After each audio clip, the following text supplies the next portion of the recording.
Today on Critix Talk, Eddy Murphy is Dolemite. The Venom sequel has found a new host. And comic books, the big screen and small screen, the kitchen and the boys. Stay tuned. Next on Critix Talk.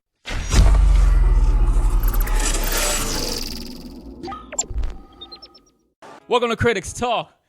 I am, as always, one of your hosts, joined by the one and only Klep. What up, Klep? What's going on? What's going on? It's been a little bit since you and I has been, right here at the studio doing our thing. But, we got a lot to talk about, a lot of opinions to share. Yeah, and, we've been consuming all this media, bro. I saw a nice little picture from your story this week. You picked up that infamous Endgame DVD, Blu-ray, and you know what's so digital funny? copy. I've seen it so many times. Yeah. But, to have it, to own it now, the collection is now complete. For sure. The first 10 years wrapped up. Now I have them all. I'm content. Yeah, man, for sure. I watched it last night, too. When are you going to do that ultimate marathon, Klep? I know. You know what? We should, when the studio is complete, we should do that. Do it right here. Damn, right Klep. Here. That's right here in the studio. How many hours is that? I think it's like a 3-day marathon. Bro, I think that we're going to have to do it over 4 nights. Do a 4-night event. The critics watch the Marvel Universe face the Infinity Saga. What do you think, Klep? Yeah, I'm with it. I'm you with it. it? Anything Infinity Saga, anything Marvel, I'm with it. I would love to hear from the critics. Comment in down there, bro. If you guys want us to do that, live stream our reactions or something. It should be a good time, and it should be super tiring for us, Klep, because damn, that's a lot of hours. I'm ready for it though. But hey, there's people that did it in a theater. You know what I'm saying? They sat there from the first one all the way to the last one. Shout out to you guys for 3 days. I mean, I had to work. You know what I mean? There's no way. How do you do that? 3 days sitting You're in the independently wealthy. No That's showers, how you do it. No showers? No, you just smell great like Migz all the time. If you know me in real life, I don't know if that's true. Anyways, Klep, what's up, bro? How you been? I'm doing good, man. I'm ready, man. I'm ready for today's show. I'm ready to talk about it all. There's so much that we've consumed, so much that we've missed, so much that we haven't talked about with you guys, with the critics out there. So we're going to get into it, and we're going to talk about everything. Yes, Klep. Give you guys our thoughts on all the things that have gone. It's been 2 weeks? It's been about 2 weeks since last time we recorded, Klep. Yeah. And I know for a fact that you watched a few things, so let's get right into it, brother. Yeah, yep. You already went and saw Hobbs and Shaw, didn't you, bro? I did, yeah. I actually saw Hobbs and Shaw before it dropped. Because I saw you got that special screening, right? Yep. You, Mark D? Mm-hmm. Tell me about how this film relates to the rest of the franchise. Is it like a sequel? Is it a spin-off? Is it its own thing? Where are we on this? This movie is completely a standalone film. I mean, it is a spin-off from that very popular Fast and the Furious franchise, but I got to tell you, not only was the ride fun, it was fresh, it was over the top, but it was still its own thing. And if I were Vin Diesel and the rest of those guys, I'd be very, very nervous. Really? I'd be very, very nervous. Hey. I know we've talked about it on the podcast before, but this is a new Tyrese rant. He's going in on The Rock, bro, once again. You can't hate on this, man. As much as you want to hate on it, it worked. It really worked. Those guys together, it really puts things in perspective on who is saving the franchise right now. Klep, you know what's funny, bro? A few weeks ago, you mentioned something on the podcast, how you said you missed those 80s buddy comedies. Mm-hmm. And was this that? Did that give you that feeling? It did give me that feeling, but in a new way. Now it's the anti-hero is the cool thing. So these guys not being able to work together works. Does that still continue throughout the... Is it a love-hate relationship? It's the premise. The whole movie is about these guys shitting on each other through the whole thing and kind of stumbling across winning at the same time while they're fucking going at it. That's awesome, bro. So it just really worked. It was very fun. It's almost like you cheer when they hate each other. You cheer when they work together. And it really just separates itself from the Fast and the Furious. No mentions, no name drops, really. No Torettos? No connections whatsoever. It is a standalone movie. But there's got to be, a cameo. No. It is their movie, their franchise, more to come, and I'm excited. More to come? Oh, yeah. They ended it on a cliffhanger. Yo, give me that post-credit, because I know, is there one yes or no? Yes or nay? No, there wasn't a post-credit per se. No, not really. Not Yo, how about Black Superman, bro? Is this gonna be a new thing? Well, the thing about that was like, I mean, when you put those two guys, The Rock and Jason Statham, as the hero, yeah, like, I mean, you almost have to go there in Yeah. order to find someone that could give these guys a challenge. And you understand that while watching the movie. It seems a little ridiculous when you watch the trailer because you're like, really? We Yeah. went from fast cars to now- bulletproof dude. Now we got superheroes, but all that's explained. And then when you think about it, you're like, I mean, honestly, some handsome guy in a suit wouldn't have been enough. Yeah. You know what I mean? You can't have the international jewel thief taking on these two guys. They already did that. Yeah, that was Jason Statham. But those guys are just too badass for someone so regular. Yeah. So to see the next one come, I mean, they're gonna have to take on like a group or an army, kid. gang. They're gonna have to take on a gang to ante up what they did in this one because I don't know. I just feel like they did the right thing with that villain. Yo, talk to me about the ridiculous factor, because in the last few entries into the franchise, one of the biggest complaints I hear from the people out there is that it's just so freaking ridiculous, right? Like no airfield is that long, you know what I mean? Like no one can actually pull on a giant safe like they did, you know?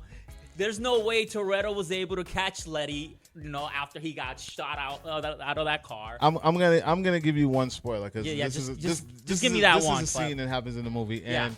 it's kind of a nod. You guys don't love this. It's either a nod or it's a jab. Yeah. At our Captain America. Oh, it's like that. So there's a scene and when The Rock goes back to his island and Samoa. Yeah, and Idris comes out with a helicopter. Yeah.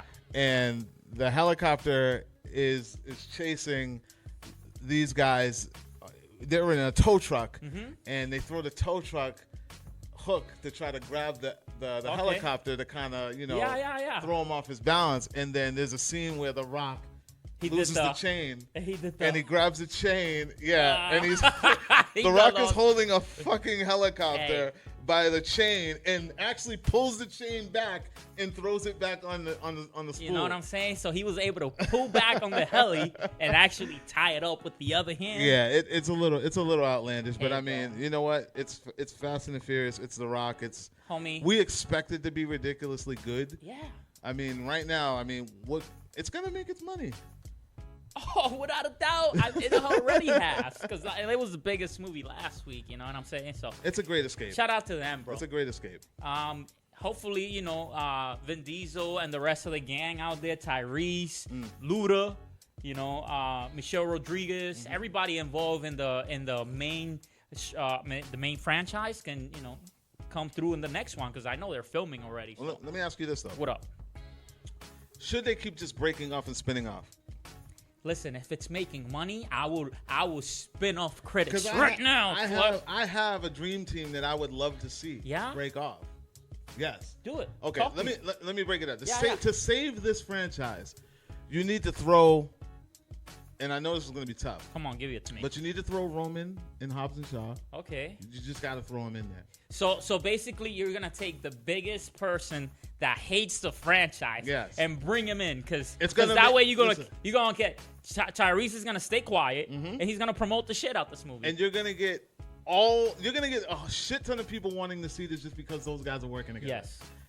So you need to throw him in there. Then you need to do a Bonnie and Clyde with Letty and Toretto. Okay, so this is a different movie. Yes. Okay. Totally different movie. I want to see those two. Just them two have their own. Kind of like they did back down in Mexico. Kind of like when they got away to my birthplace, DR, right? Lo Bandolero, that short film. And then I think, and this is just my opinion. Yeah.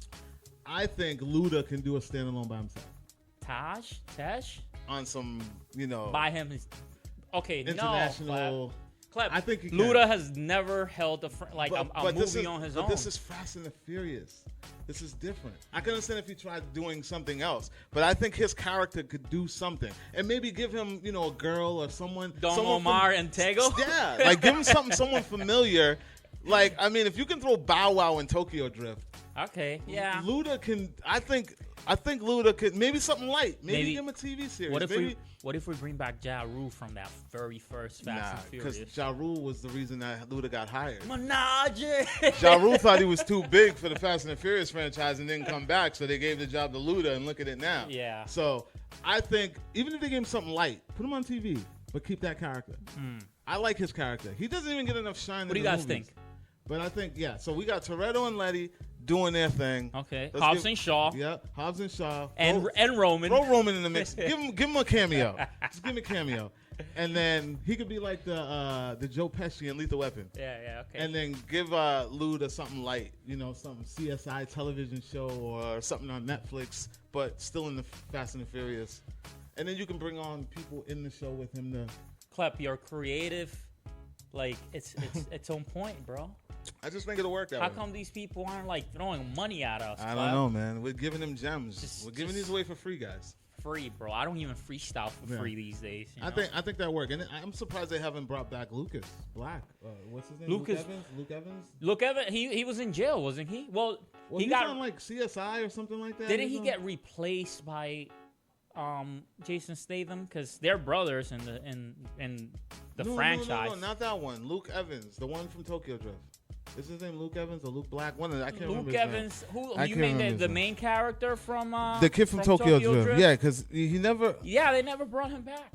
I don't know. Yeah. I don't understand why he never came back. He is on a TV show though. You're right about that. Maybe NCIS or something. I don't know. And I think he would have been Lucas Black. That's the thing. And I think he would have been perfect to replace Paul Walker. Wow. Nah, those are giant shoes to fill. I'm not saying he's going to be Paul Walker. I'm just saying he would have been perfect to just have as that yin and yang. I reject it. I reject your idea, and I'm upset that you even brought it up. I'm not saying he would have filled the shoes. I'm saying he would have been. What do you think they're doing with Eastwood? You like him? Eastwood? Yeah, he was in the last Fast and Furious. Eastwood? Who are we talking about? The white guy that they put in Fast and Furious. He was like the undercover guy. I don't remember who he played. Hold on, let's look it up. He was that he was the cop. He was the cop everybody hated. Yeah. No, he's not the new Paul Walker. Get out of here. You don't think they're gonna do that? That dude has no charisma. This wall right here. Yeah. More charismatic. That's all I'm saying. That's all I'm saying. That guy is not here to do that job. He's just here. He's here for the ladies to be in the background, right? Like the ladies gonna look at him. But are the ladies even checking for him? Ladies, are y'all checking for him? Yeah, just hit the comments. Let us know. Yo, Klep, let's move on, bro, because we could talk about Hobbs and Shaw. What? Scott Eastwood, that's his name. I couldn't remember. Clint Eastwood's kid? Yeah. Man, good luck to you, buddy. You got some big shoes to fill just in your own family. Try to come in here and step into Paul Walker's chucks. Never that, son. Never that. Klep, let's move on, bro. Let's go. I know that we've been talking about how this movie became kind of a superhero movie, but there was actually a superhero show that came out in the last few weeks that got the internet talking a whole lot. I'm talking about The Boys from Amazon. This is the latest. Actually, it's a new adaptation of the comic book, right? Were you familiar with the comics prior to it coming to Amazon? I was, and it's one of those comics that I slept on, and I really, really regret it. I've come across it so many times. Could have had the first issue and just never went towards it. The cover's cool as shit. Yeah. And they kind of recreated it in their promo on Amazon. But yeah, I mean, it stars Carl Urban. Carl Urban, everybody knows him as Judge Dredd. Well, Dredd, just the last iteration. He was also I am the Lord. Wasn't he? He was in Thor Ragnarok, right? He was my stuff. Yeah, the Executioner. Yeah. I can't remember his name. Yeah, I can't remember my stuff. Yeah, he had the two M16s. Well, that's he's supposed to be because the character, right? You're a big source material guy. Yeah. Who else is in the show with him? Let's see. We got Jack Quaid. A lot of known names that I do. Laz Alonso's in it. A lot of people might remember Laz Alonso from BET. He used to be like a personality on there. I never known him as an actor, but hey man, he's in this and he's killing it. And I saw all these guys in San Diego Comic-Con as well when where they did a panel there. And also that kid from Shaft. Okay. Yeah. The one who plays young Shaft. He plays his son. Cool, man. So were you able to finish the show? I finished it. So talk to me, yo. Let the critics know, Klep. Real quick, I'm gonna put you on the spot. If you had to rate this right now, how many X's? Give me a quick review. All right. Season 1, so Jesse and it's already Jesse coming Usher back. Jesse Usher is the kid from Okay, Shaft. and it's coming back for season 2, so you know it's a hit. It was renewed before it even aired. Yeah. And this is just my opinion. What up? I felt like it was a little overhyped. Yeah. Even after watching? Yeah, only because like this whole thing, like the whole real life superhero, anti-hero, real kick-ass Watchmen kind of thing has been done before. And it'll continue to. Yeah, I know. And so to me, that was like, okay, I'm going in this, and this is kind of familiar territory for me. But for a lot of people, it's new territory for them. So they're just like, they're kind of like into it because they see the humanization of superheroes and flaws and all that cool shit. But I mean, if you're into it, you've seen it before. You know what's crazy, Klep, is that I recently watched The Tick, Don't Judge Me, on Amazon. That's fine. And both seasons, don't judge me. Wow. But it's actually, they do that. They try to bring it, to a real level. Exactly. And like the whole thing with Arthur is him dealing with like some childhood trauma about how, the big bad in the show, the Terror, killed his parent, his dad right in front of him, and he's like grown up all messed up because of it. And like the whole show, it's like him confronting that. Yeah, it's like it's still the Tick, but it is pretty dark. And that's what I'm saying. Like this to me is not new. Yeah. But a lot of people are approaching this like it's like it's never been done. It's revolutionary. It's it's different. And okay, cool. If you've never seen anything like it, cool. I can see why this is good. Now let's talk about the acting. The acting is phenomenal. Yeah. Especially Homelander. Homelander. Yeah. That no. Carl Urban. He's the protagonist. Okay. Homelander is Anthony Starr. He's kind of who's anti amalgam of what characters? He's like Captain America, Superman. He's like Superman and Captain America. He's a goody two shoes. Supposedly, yeah, he's supposed to be. He's a Boy Scout, but in real life, face. he's like, he's the face. And then they mock a lot of other superheroes, like Aquaman. The guy's name is the Deep, and he just talks to fish, and they fucking play with that. Have you seen this? No. Oh, you would like it. I'm definitely gonna watch it. Klep, but you got us in suspense, bro. Like, tell me, what would you give this if you had to right now? Gun to your head, bro. 3.5. Solid. And it's a season 1. Yeah. Season 2 incoming. So out of 5, 3.5. And that's solid. And that's not. It's not bad. It's just, it's a mind fuck. You don't know where it's going, and it's a lot different from the comic, in the sense of a few character changes with the main characters. It's funny because the main character, Huey, the main character, his character in the comic was drawn in the likeness of Simon Pegg. Okay. And Simon Pegg plays Huey's dad.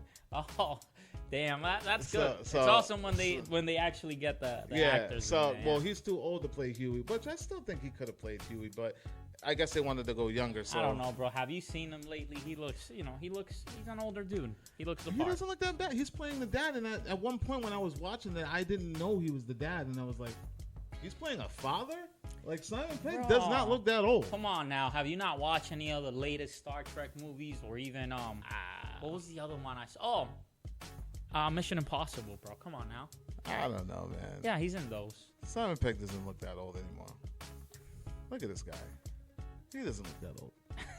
He doesn't look that old. He doesn't look like he has a kid as old as fucking Huey. I'll tell you that. How old is Huey, bro? He was a grown-ass man. Like 25? Nah, man. Like 30? I mean, take a look. Yeah, that dude's in his 30s. That guy looks old as fuck. So, I mean, technically, he could have been 45 and have a 30-year-old. I don't think Simon Pegg is that old looking. But it worked. And, yeah, I mean, so for those who don't know what it's about. Yeah. Give me a premise. All right, so the critics out there can decide if they want to watch this. And I feel like they're dragging out to get to the actual premise, where in the comic, you off rip, you know that Carl Urban, Billy Butcher, he is the head of a secret government organization designed to give superheroes a spanking, so to speak. When they get out of line. And makes sense. But the show doesn't give you that. It's more of an origin of them. There's a lot of characteristics in the comics that aren't displayed in the first season, and we don't know if it's going to go there later on. But yeah, we'll see what happens. I don't want to give any spoilers away, but yeah, he puts together his own little team. Something happens with Huey's character that kind of turns him against these heroes. Yeah. And along the way, he bumps into Carl Urban, and then he gets recruited. Well, not recruited, but Carl Urban is kind of using him to stick it to them, and because he knows that he has a common interest to take them down. Yeah. Carl Urban has his own self-interest in taking these guys down, and you learn that along the way. But they all have a thing against these, because superheroes in this world are being marketed. Yeah. So now they have a PR rep. They're selling stuff to you. Yeah. So some of it is bullshit, and some of it is like, it's a good. So is this an R-rated show? Extremely. Wow. Extremely R-rated, and they still dumb it down. They still water it down from the comic, because the comic is pretty brutal. Okay. Well, hey, you guys can find that on Amazon Prime streaming service. Yeah, check it out. Want to check that out? Check it out. I myself definitely gonna put that on the list. Yeah. Klep, another comic book movie that you were able to watch recently. It's Melissa McCarthy's, Tiffany Haddish, and Elizabeth Moss's newest movie. It's called The Kitchen. It doesn't look like it, but it's a comic book movie based in 1970s Hell's Kitchen, New York. 78, yeah. These are mob wives, correct? Yeah. And like their husbands, they fall and they get taken to the big house for a little bit, and the women, take control of the family business. And then the dudes come back and they don't want to give the reins back. Am I right? It's a little bit like that. Yeah. I just gave you a few premises. You know how I know? Because I've been listening to some podcasts and they keep advertising for it. Like, that's literally what they say. Like, it's been burnt in my mind. The Kitchen, based off of DC Vertical comic. I like stories like this. I like comic books like this because it's not no supernatural, right? Superhero stuff is cool every once in a while. Like, don't get me wrong, I love Marvel. I love superhero stories. And it's funny because I don't like when Marvel does stories like this. I like the independent stories like this. I like the independent comic book places that do stories like this, because when you think of DC and you think of Marvel, you only think of superheroes. So when they try to do those dumbed down, realistic storylines, it just doesn't touch home with me. Okay. But the indie ones like this one, like The Kitchen, is very interesting. Like, and this is where I think the movie fails, because I think they had the opportunity to really, really do a real life mob movie. Okay. And it kind of falls short. Whoa. And the reason I think that it falls short is, one, because I think that the casting was off. I would have dumped everyone except Elizabeth Moss. What? As far as the leads. Like, I wouldn't have put Tiffany Haddish on it. Melissa McCarthy? I wouldn't have put Melissa McCarthy on it. And that's not because I don't think that they're great. Yeah. I just think that they disconnect. Is there a little bit of saturation with her? Like, I feel like she's in a lot of things. Which one? Who? Melissa McCarthy. I don't think she's in a lot. I think Tiffany right now is a little oversaturated. Yeah. And she's doing too much comedy for me to take this seriously. You know what I mean? And that's the thing. Like, I think Elizabeth Moss buries this role. Well, yeah, she's like a great actor. And she has great moments in it. Yeah. And they don't really do well because of the overall around it. Wow. I really wish that this was like a Scorsese film, or like I really wanted that. Don't all actors think like, no, but yo, I wish this was a Scorsese film. Here's the thing, like, now. The book is very rated R. Yeah. The book is very mob. This movie kind of goes there, but it goes from a mob movie to a woman empowerment movie, which is not a bad thing, but it's just, sometimes it's just too on the I felt nose. like that's what it always was. Like I said, that advertisement I just read to you. Yeah, but that's how I took it. I feel like they used it as an opportunity to kind of sell that when they didn't need to. Like, this could have been a really great, solid women mob movie, movie, and it just doesn't. I don't know. It's missing something. Like, it wasn't. I enjoyed it. I read the comic. It's a little different from the comic. Characters have changed. Names have changed. Even the overall storyline in the beginning is a little different from, the book, which is cool, but I'm a source material guy. But I think that this was an opportunity for them to do something really like untouchable, Goodfellas. Okay. Because it's rated R. Klep. It goes there. So while you were talking about all that, a thought came to my head. Recently, there was a movie that came out called Widows. How do you compare that movie to this? Because like, it sounds very familiar. So, Widows, it's not Widows. It's the storyline is better than Widows. Okay. The only reason I think that the storyline is better than Widows is because these women were already kind of made.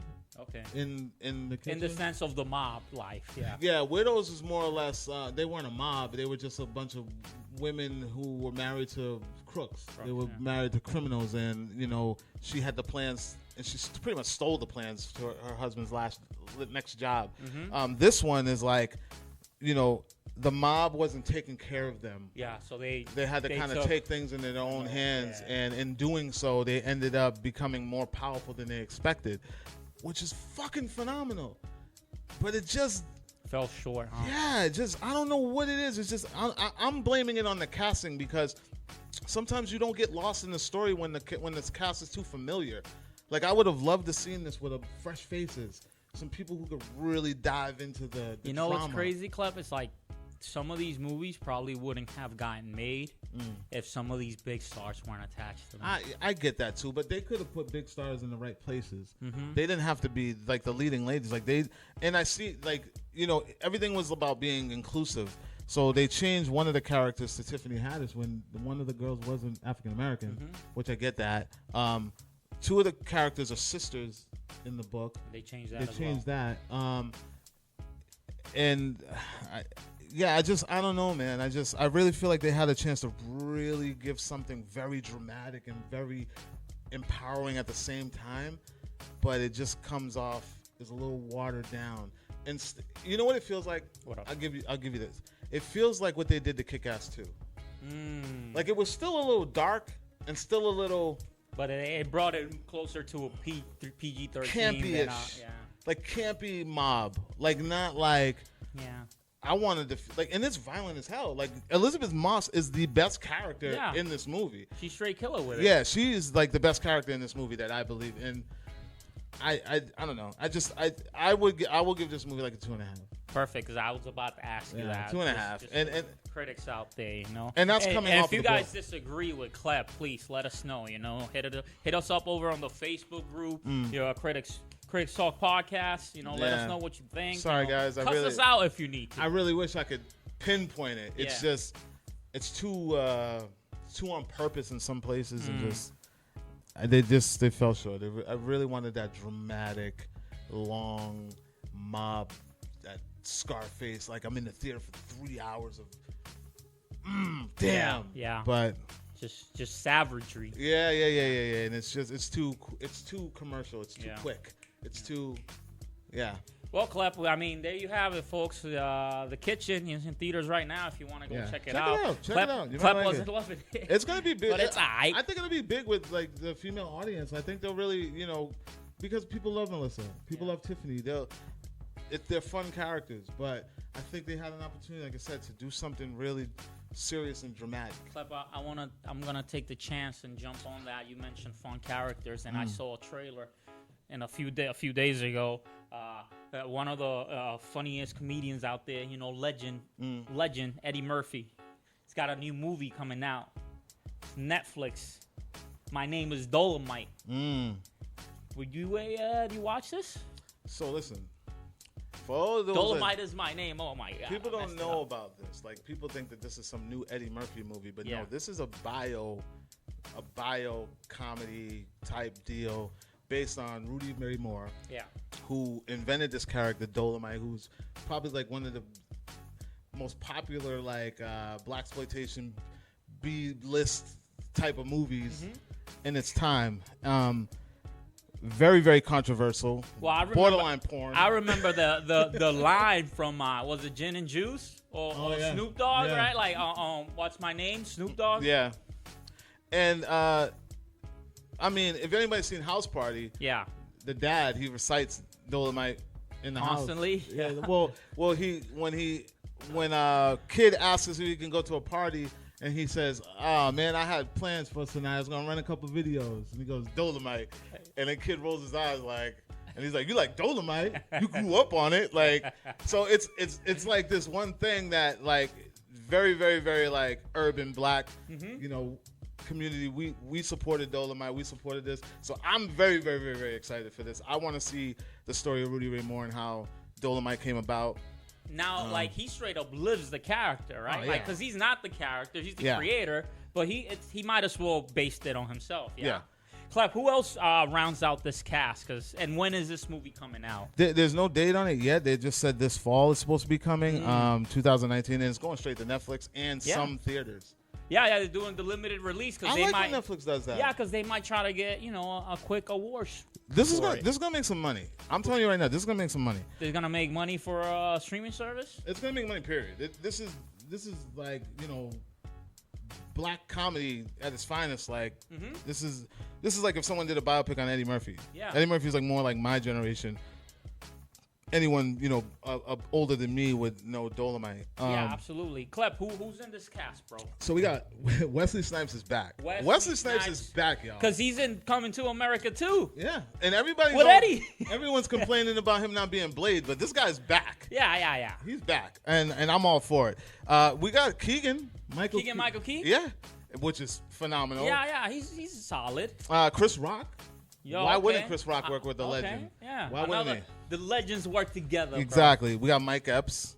Okay. We got T.I. Hey, listen, Tip Harris, decent actor. Dude, Sue me. Let's talk about Tip and Ant-Man. Sue me. Who would have thought? Fight me, bro. Tip Harris is a decent actor. Who would have thought? Him and Ant-Man. Yeah, I mean, how did he even get that role? Because he's been doing his thing, bro. ATL, you remember him?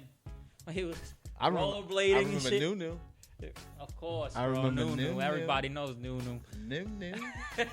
I remember. That, like every like movie he's been in, he's never been like the worst part of it. So Craig Robinson is in this. Okay, yeah. Dude, it's a solid cast. Craig is a funny dude. And bro. You know what I love about it is it's not your obvious cast. You know what I mean? There's a lot of great black comedians in this, and I think they're gonna all deliver. I'm excited to see this. I cannot wait. If it's in the theater, I'm going to go to a theater. If it's on Netflix, I'm going to go see it on Netflix. Either way, I'm going to watch it. We can't wait. Let's keep things black, Klep. Oh, shit, I said that. Klep, we talking about the new Candyman, bro. Things are moving forward.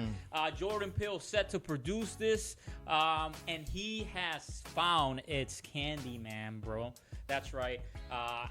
Earlier today, actually, I saw that Domingo, what's his name, homie, from Fear the Walking Dead, Klep? I know you know who I'm talking about. Domingo, who are you talking? The guy who's playing? He plays, what is he doing? The guy that you're talking about?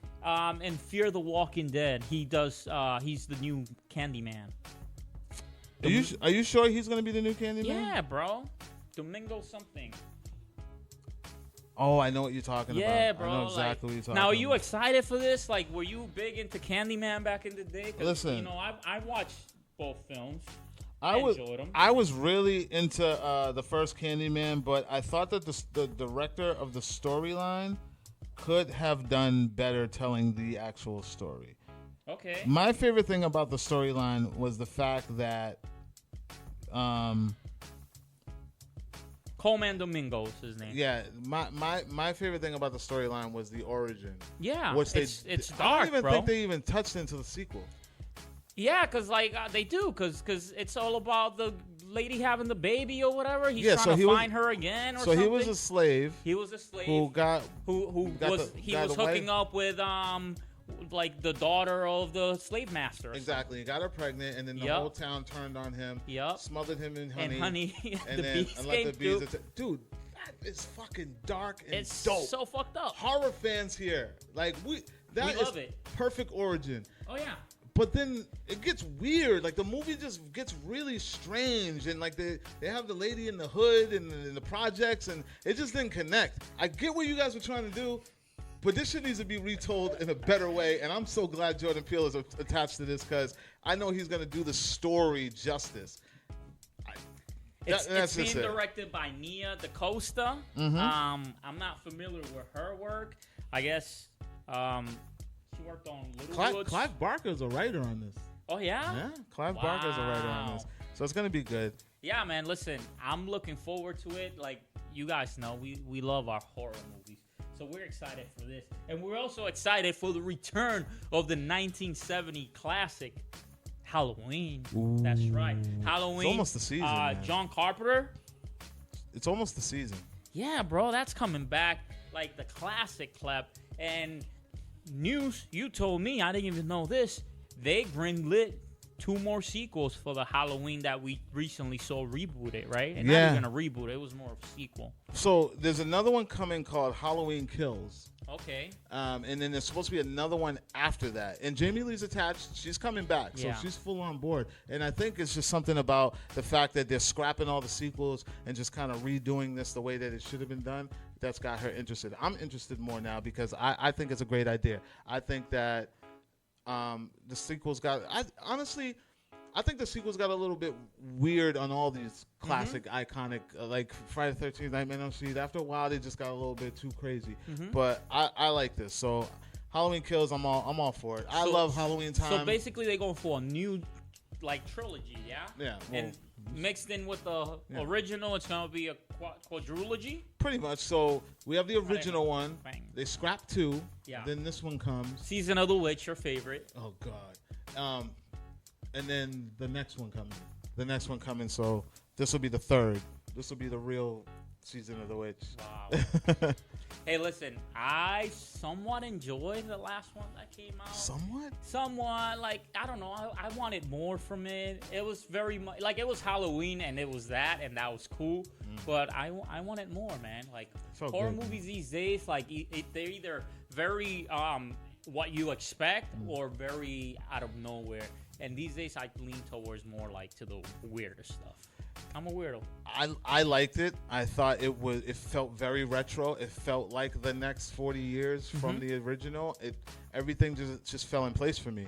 It brought back the slasher genre for me. I'm really excited for American Horror Story 1984. I think that's gonna be awesome. And also September 6th, It Chapter 2, baby. I need to go see the Losers Club. You know, go handle a clown called Pennywise. Listen, Pennywise is gonna handle them this time around. For any of you guys who have seen the original, I cannot wait for this. I can't wait. Halloween's my favorite time of year, man. I'm ready. We need to get the studio ready. We're gonna have Halloween movie nights right here. It's gonna get spooky. I can't wait. Yo, Klep, I heard they're de-aging homie Finn Wolfhard. Is that his name? Yeah, Finn Wolfhard. From Stranger Things. For what, a flashback scene? Yeah, because he got that old. Yeah, dude, he's looking... that kid's looking like... He's like 25. All of them, man. All of them look really old now. That's so Millie Bobby Brown looks like she's 30. What are you going to do? You know, kids at a certain age, you know, they hit 12 Growth and then spurt. they... Dude, I'm telling you, if you guys watch Stranger Things Season 3, there is a section in this season towards the end where Will looks like he got older. Yeah. Like, no lie. Like, 1 minute he's young, and then, like, he's, like, 12 feet tall. Pay attention to Season 3. I'm telling you, go back and watch it. He found that Ant-Man van.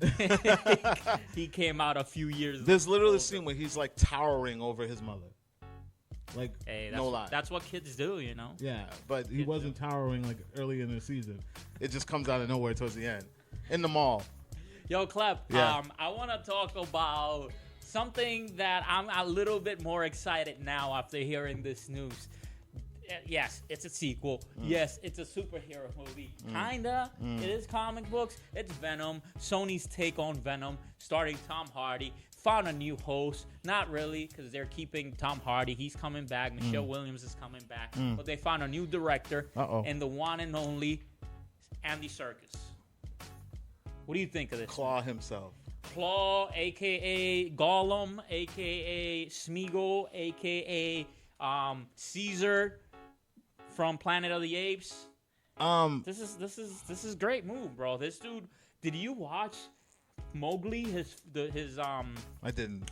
Oh, it wasn't bad at all. So here's my thing. It wasn't bad at all. Here's my This thing. dude's a solid director. I'm all aboard. I'm all on board for this. I think Andy Serkis was going to murder this. He's going to do well. Two things that I'm worried about. One, the connection into Spider-Man's world, and then two, when you look at the cast list, there's no Woody Harrelson. Listen, Klep, this movie will not be made if Woody wasn't attached to it. I guarantee it. I guarantee it. They wouldn't have given us that that teaser at the end of the last one. But that's what I'm saying. Like, they gave us the teaser, but like he's not. He's in it, bro. Like, I don't need to see it. Like, but why would they give us Michelle Williams and Tom Hardy? Because these are like the guarantees. Everything else, it's probably a little bit in the air. But this movie, I don't think would ever get made like a sequel for Venom without including the character of Carnage. Right? So you think they should just change the name to Venom vs. Carnage? I mean, we don't know what the name's gonna be. I think they should change it to Venom vs. Carnage. Sure, because it's the video game, right? Well, not only that, Spider-Man, Venom vs. Maximum well. Carnage was the video Maximum game, Carnage, and then there's a Venom vs. Carnage comic book, which is cool, and I think they should. I mean, whatever. Hey, they own the rights. I think they just, if they're gonna just do Venom, they need to kind of separate it from Spider-Man. So just make it Venom vs. Carnage, and we wouldn't gotta think about Peter Parker at all. Just do that. I'm with it at this point. Yeah. Listen, if the fans out there came out for the Venom movie without any connection to Spider-Man, they're definitely coming out for. And yeah, it was an okay movie. It wasn't bad at all. I mean, you loved it more than I did. Yeah. It wasn't great, but it wasn't horrible. They succeeded. They did it, and I was very nervous. So I know you want to see Carnage. What else do you want to see from this film? I mean, I would like to see a connection, but I mean, other than that, give me some. Like, I don't have any expectations. Do you want this character to go maybe like the Agent Venom way, and he's more of a heroic character? No. Or you want him to stay like, hey man, this is two losers right here with a one of them's a symbiote. Venom should be. They hold each other down. Venom should be an anti-hero. He should be a bad guy. I don't want to see Venom be a good guy at all. So how do you do that? Because like last time around, we had other symbiotes to like play off of that, right? This time around, unless they do that and bring Carnage and go super evil with him, Cletus, right?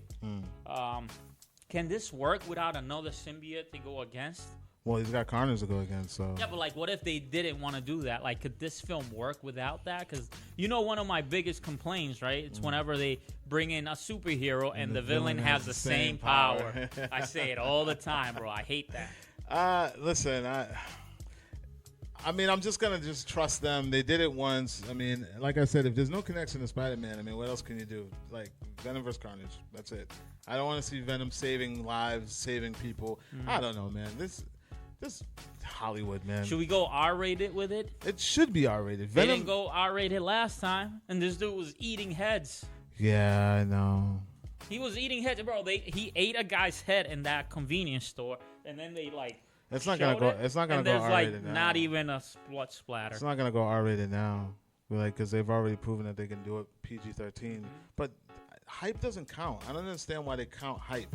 Just because it makes a lot of money the first weekend doesn't mean that was a good idea. It just means that people were curious enough to see it. So True. I don't know. True. And they continue to see it because Yeah. it made some decent money, especially overseas. Klep, I want to talk about something that's gonna make a ridiculous amounts of money, Klep. What's that? It's Disney Plus. New announcement, Klep. These guys, like they needed the help. They done comboed Disney Plus alongside with Hulu with the ads and ESPN Plus for a steal of a price, Klep. I'm talking about, what was it, like $12.99? It's $12.99. What the hell, and dude? Listen, you no longer need cable anymore. Like, What the hell? Now that you have Disney Plus, you no longer need cable. For And $12.99. you get ESPN for the people that love sports? So think of it like this, right? $12.99 and $15.99 on a Netflix level. What? Like, You get so much more from Disney that you get from Netflix. No, but what I'm saying is that if you do the $12.99 and the $15.99, you're paying $30 a month for everything you need. Yeah. $30 a month for it. No more $200 for cable. That's no a more steal. $100 for cable. No more $75 for cable. You pay $30. Okay, and then add your internet fee, which Yeah. you know, Yeah. it's still cheaper than what you're paying.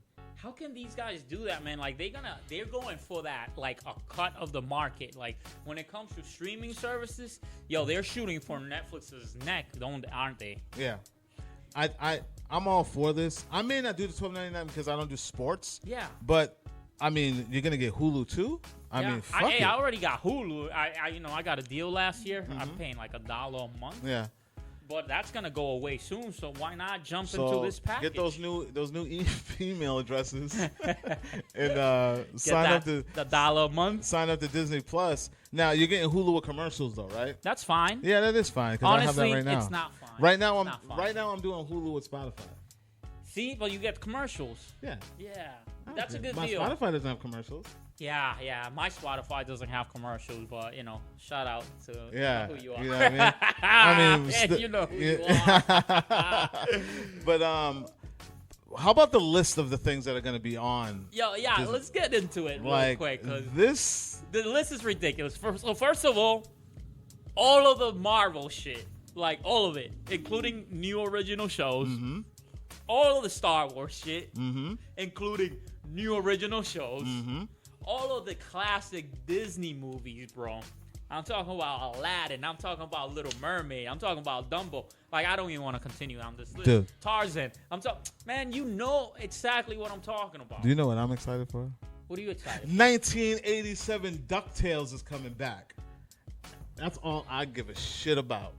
What do you mean 1987 DuckTales? The original DuckTales cartoon. Not the new shit that's out that I don't really fuck with. The original DuckTales. Remember we talked about it? This dude does the voice. Yeah. Don Cheadle does the voice of Scrooge McDuck. Yeah. I'm just not a fan of the animation.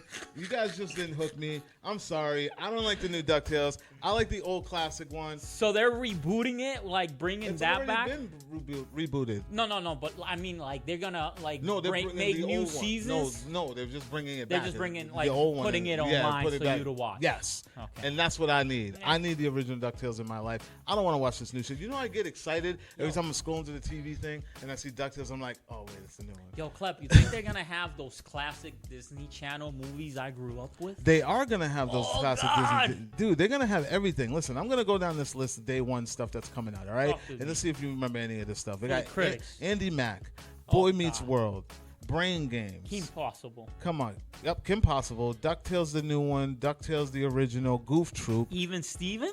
Oh God. Let's see, Malcolm in the Middle, the Mickey Mouse Club. Let's see, That's So Raven. They're even bringing the Simpsons, bro. Oh yeah, because they own this. Yeah. Toy Story, Tron, WALL-E, Zootopia, all of the Star Wars, every single one of the Star Wars. How are you gonna compete with these people? Remember the Titans. And we're not even talking about original content. All the Pirates of the Caribbean, Mary Poppins, Lilo and Stitch, Lady and the Tramp, Inside Out, Honey, I Shrunk the Kids, High School Musical, all of them. Dude. Hercules, Frozen, Finding Nemo, Finding Dory, Fantasia, Cars, Big Hero 6, Bambi, Goofy Movie, A Bug's Life, 101 Dalmatians, an extremely goofy movie, a sequel that I never even saw, but I know it's going to do well. Klep, this is ridiculous. Yeah. And something else that they're bringing, or at least thinking about bringing, Home Alone reboot, Klep. Yeah. If they do this right, Kevin McAllister could live forever. He could be Home Alone forever. Now, do you think it's going to be a reboot or it's going to be, a reimagining? You know what? I want a blend of both. You know what I mean? Like, I want it to be set in our times, right? So, like, the house in which Kevin gets to play in and, battle these robbers, gotta be more modern, right? Mm-hmm. But I also don't want to see, like, that name coming back. I don't want it to be Kevin McAllister. I do want a cameo from Macaulay Culkin. Actually, his real name is Macaulay Culkin. What? Yeah, he had to change his name. Like, he changed his name. He asked the internet to name him, and that's the name they gave him. His name is Macaulay Culkin. Yeah. That guy's living his best life on the internet. Oh, yeah, and he's got, like, an awesome podcast. Yeah. I saw that. What's the name of it? It has a really funny name. I think it's, like, the Bunny Ears. Yeah, Bunny Ear Podcast. Yeah, I follow him. Shout out to him. Shout out to him because I follow him. Yeah, and he, like, yeah, man. I want to see a cameo from him. That's all. I like the little nod the little jab he gave at Disney when they announced that they were going to do the reboot. And he was at home on the couch, and he was like, "This is what it looks like." Home Alone 2019. Yeah. No, but listen, this story, honestly, like for the kids, will be great, right? It's a great story. Like it just made like as a kid when I watched it, it just made me I could outsmart any robber kid. Yo, I got marbles, I got darts, you know, I got a baseball bat, bro. Like, yo, let a motherfucker wood, you know what I'm saying, Klep? Dude, shout out to John Hughes. Yeah.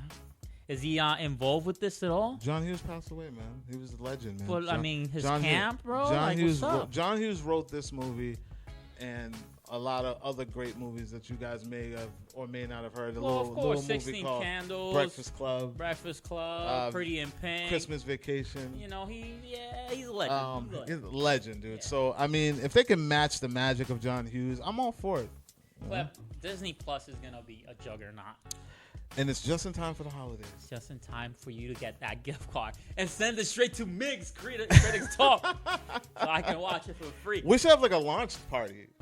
Like, let's watch it. Listen, the possibilities are endless. Let's do like a launch. Like, the day it drops, we'll set it up in the studio, and we'll all just cuddle around the couch in the fireplace in the Critix studio. There's no fireplace, but we'll pretend. And we could get one of those electric joints. Yeah, and then we'll just launch party Disney Plus right here and enjoy.